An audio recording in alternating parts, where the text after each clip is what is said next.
लखनऊ की रैली से बढ़ी सपा की चिंता, मायावती का पावर शो या बसपा का कमबैक। नमस्कार, मेरा नाम है गौरव श्रीवास्तव और आप देख रहे हैं नेशन स्टेशन। आज हम बात करने जा रहे हैं उस राजनीतिक रैली की जिसने यूपी की सियासत में हलचल मचा दी है। बहुजन समाजवादी पार्टी यानी बसपा की लखनऊ रैली ने समाजवादी पार्टी के खेमे में चिंता की लकीरें बढ़ा दी हैं। क्या वाकई में मायावती वापसी की तैयारी में है? और क्या अखिलेश यादव का मुस्लिम यादव समीकरण खतरे में आ चुका है? चलिए पूरी कहानी को समझते हैं। लखनऊ में हुई बसपा की शक्ति प्रदर्शन रैली में उमड़ी भीड़ ने सभी का ध्यान अपनी तरफ खींच लिया है। वैसे तो काफी दिनों से राजनीतिक गलियारों से मायावती ने दूरी बना रखी थी, परंतु सोशल मीडिया एक्स के माध्यम से बीच बीच में कुछ घटनाओं को लेकर के वह अपनी प्रतिक्रिया देती रही हैं। लंबे समय से जिस तरीके से राजनीतिक रूप से शांत दिख रही थी मायावती, उन्होंने इस रैली के जरिए अपने पूरे जनाधार को फिर से जीवित करने की कोशिश की। रैली में मायावती ने साफ संदेश दिया कि बसपा अब मैदान में मजबूती के साथ उतर चुकी है और इस बार उनका फोकस सिर्फ दलित वोट ही नहीं बल्कि मुस्लिम वोट भी है।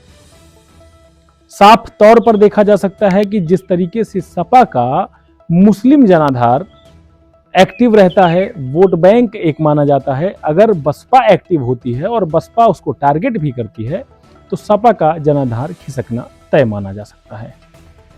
अब बात करते हैं उस समीकरण की जिसने सपा को परेशान कर रखा है, दलित मुस्लिम समीकरण, जहां सपा का पारंपरिक वोट बैंक मुस्लिम और यादव वर्ग है, वहीं बसपा का दलित समाज पर मजबूती से पकड़ मायावती रखती हैं।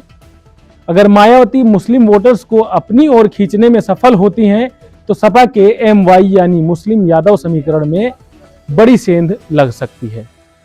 कई मुस्लिम वोटर जो भाजपा को रोकने के लिए सपा को वोट देते थे, हो सकता है अब वो वापस बसपा की असली सेक्युलर विकल्प होने के नाते वापसी की तैयारी में लगे हों।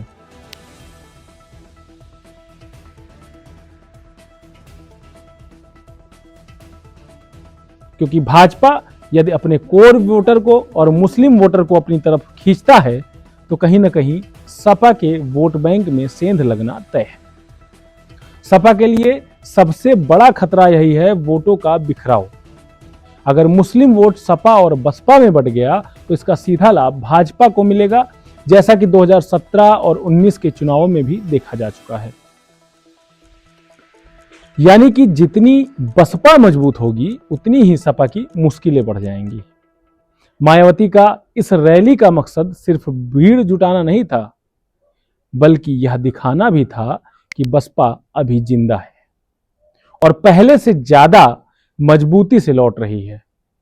क्योंकि जिस तरीके से रैली में भीड़ जुटी थी और जिस तरीके से लोगों ने बसपा के कोर वोटर की जो रैली में भीड़ देखी है, कहीं ना कहीं उसको देखकर लगता है कि मायावती के इस नए आत्मविश्वास ने राजनीतिक गलियारों में यह संदेश दे दिया है कि यूपी की सियासत अब सिर्फ सपा बनाम भाजपा नहीं रहने वाली है।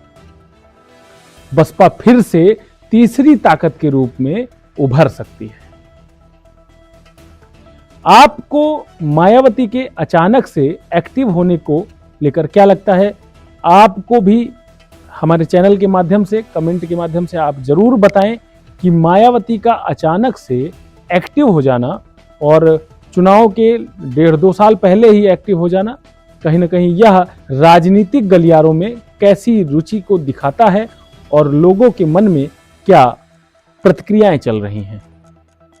अगर बसपा का यह कमबैक प्लान सफल होता है तो सपा के वोटर जो बसपा की कमजोरी के कारण सपा की ओर गए थे, वो दोबारा अपने पुराने घर में भी लौट सकते हैं, जिसके कारण सपा को जो मजबूती मिलती हुई दिख रही थी पिछले आम चुनावों में, वह भी कमजोर होती नजर आएगी। यानी 2025 के विधानसभा चुनाव से पहले यूपी की राजनीति में मायावती का फैक्टर एक बार फिर बड़ा रोल निभा सकता है। मायावती को लेकर के आप लोगों की क्या कमेंट बॉक्स के माध्यम से जरूर बताएं। लगातार चैनल से जुड़े रहने के लिए नेशन स्टेशन चैनल को सब्सक्राइब करें, लाइक करें, ज़्यादा से ज़्यादा शेयर करें। और अगर आपको भी कोई वैध समस्या है तो हमारे पोर्टल के माध्यम से या फिर हमारे दिए हुए कॉन्टैक्ट नंबरों के माध्यम से हमें संपर्क करें। हम आपकी हर संभव मदद करने की कोशिश करेंगे। नमस्कार।